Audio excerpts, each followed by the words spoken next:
Saving for a child's or grandchild's future education.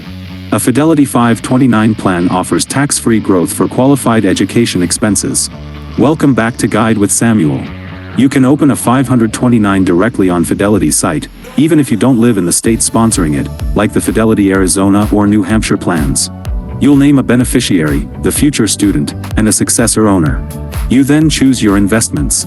Fidelity offers age-based portfolios that automatically adjust risk as the beneficiary gets closer to college, or you can select individual mutual funds. My crucial pro tip? Front-load your contributions if you can. Many states have high contribution limits. If you have the means, consider contributing a larger lump sum early. This gives your money more time to grow tax-free, leveraging compounding over a longer period for the biggest impact. Invest in the next generation's future, starting today. Are you saving for college in a 529, or considering it? For more family-focused financial guides, hit subscribe. Thanks for watching. I'm Samuel, and I'll see you next time.